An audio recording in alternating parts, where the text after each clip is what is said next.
So do you think from like an interop standpoint, sales standpoint, is it essentially being sold as like a moneymaker for carriers now with the A2P? Because the P2P, it's kind of like, yeah, there's a lot of other options out there for P2P, and it's kind of becoming the same, you know, on WhatsApp. Like, you have all the features and functionality you need most of the time, or iMessage. Yeah.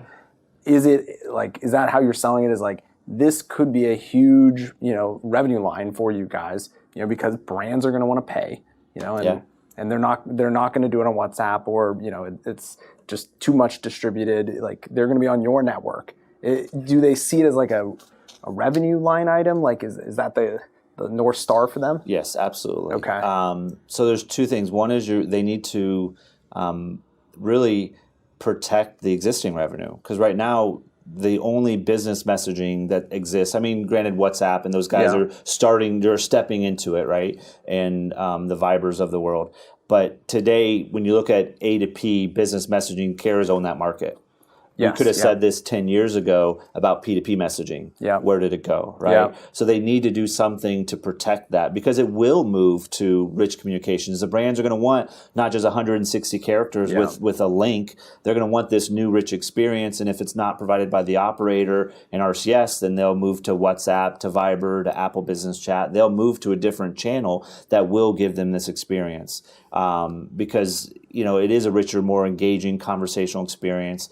Whether it's in the native messaging inbox or the OTT, users are in messaging. You know, they're not picking up the phone and wanting to call for customer care and support. They want to jump out, and, you know, right now it's probably via web. They want to do web-based chat. But if it's there in the inbox or there in WhatsApp or wherever they can reach it, that is where the eyeballs are. That is where consumers have gone to messaging applications. So it's almost like they're a little fearful they've lost maybe the P2P, you know, and they're looking at A2P currently makes them money. Yeah, large amounts of money. Large amount. And they're saying you either can improve on it and maybe make more money, become part of the ecosystem, you know, be more value added. Yeah. Or you could just lose the A2P and it's going to go over to another service. So it's a little bit fear-based almost, but it's real. Like, it could happen. It definitely could. And but I mean, we're not selling on the fear factor, because I mean, it'll take a while to get there, I think, and there's probably use cases that it doesn't make sense to do over WhatsApp, right? Yeah. It doesn't make sense to do over Facebook Messenger from a brand standpoint,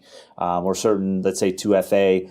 You talk to the brands, they're like, I might be able to reach them via WhatsApp, I might be able to get them via Messenger, but I know I can get them via SMS, right? It's the known, everybody's got SMS. If RCS becomes that, then I mean, that'll be huge for mobile operators. But things happen quickly. Like, people didn't even think that like WhatsApp would become who's this company, right? We got years, and then it just like took off. Yeah. So it is kind of one of those things the carriers definitely, you know, because I think the tipping point happens and there's no returning. Yeah.